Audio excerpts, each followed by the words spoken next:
Subscribers to In the Beginning receive carefully researched ebooks, detailed videos showing real DIY woodworking projects being built step by step, and access to exclusive timber-related content that is not published publicly. Today's discussion focuses on a practice long abandoned in modern lumber yards, a practice that defined how timber performed for centuries before construction even began. Many modern builders overlook how storage alone can determine the longevity and performance of wood.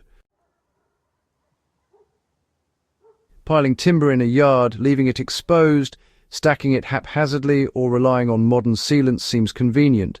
Yet these shortcuts quietly undermine strength, accelerate warping, and invite decay. Old builders understood that the way timber was stored before use was as crucial as the carpentry techniques applied during construction. Ignoring this principle leads to structural failures, hidden stresses, and a dramatically shortened lifespan for wood that could otherwise endure generations.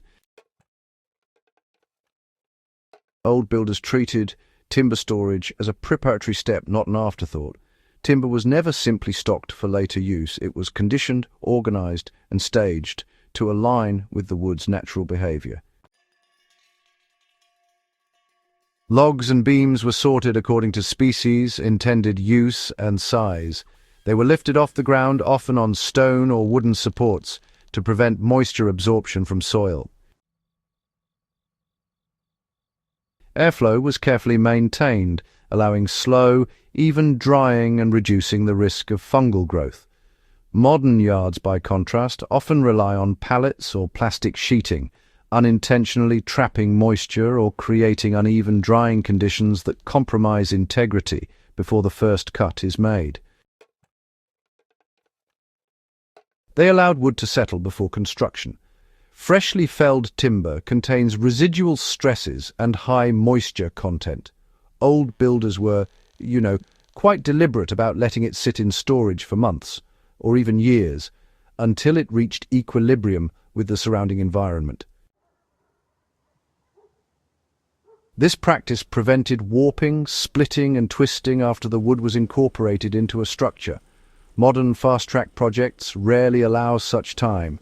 Kiln drying and chemical treatments accelerate readiness, but honestly, they just cannot replicate the gradual fiber relaxation that centuries of experience taught was essential for longevity.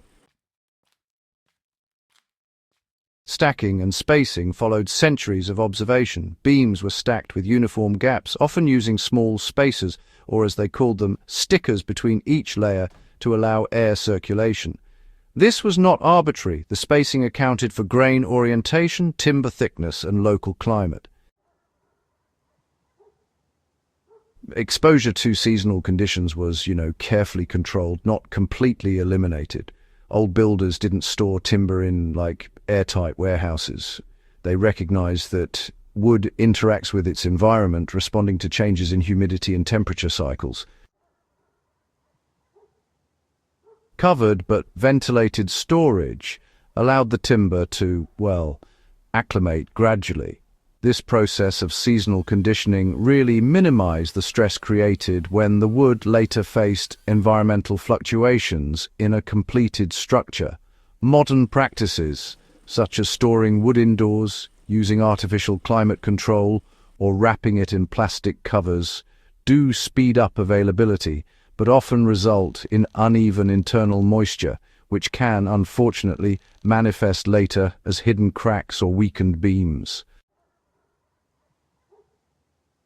They classified timber by species, not just by size or grade. Understanding the natural behavior of different woods was, honestly, central to proper storage. Oak, ash, pine, and elm each respond differently to moisture and temperature, and that knowledge made all the difference. Storage, was actually an early form of quality control. Old methods were, mostly preventive. By monitoring stored timber, builders could reject pieces showing early signs of fungal attack, excessive warping, or cracking.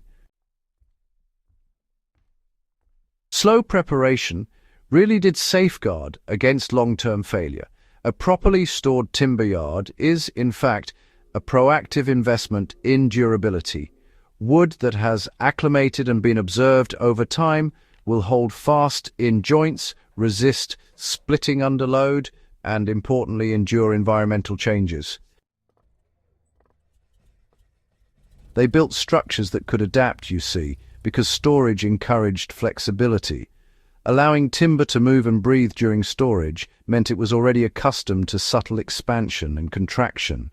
This preconditioning made beams and posts much more forgiving during assembly and use. Applying historical storage principles today really does improve project outcomes. Even if we don't have centuries to wait, builders can still adopt key elements, like raising timber off the ground, providing ventilation with stickers or slats, separating species by moisture sensitivity, and, carefully observing wood behavior before cutting or joining. Storage is part of the craft, not just logistics. Historical carpenters approach storage with the same respect as cutting, joinery, or finishing. The time invested before construction really preserves the timber's potential. Old world builders recognized that patience in storage was just as crucial as skill in joinery. By allowing timber to acclimate, carefully monitoring its condition and preparing it deliberately, they ensured that wood performed predictably under load and environmental stress. Subscribers who follow in the beginning gain access to detailed analysis, hands-on project videos, and exclusive insights into historical timber practices that are, honestly, rarely discussed outside specialist circles. The knowledge embedded in traditional storage methods allows modern builders to replicate durability, reduce structural risk, and honor the subtle science of wood. Understanding the way old builders stored timber reminds us that construction is not just assembly. It is, in fact, a dialogue with material, environment, and time. Respecting this dialogue leads to structures that endure, even when modern convenience, tempts us with shortcuts. For anyone serious about wood, learning from historical practices is absolutely essential.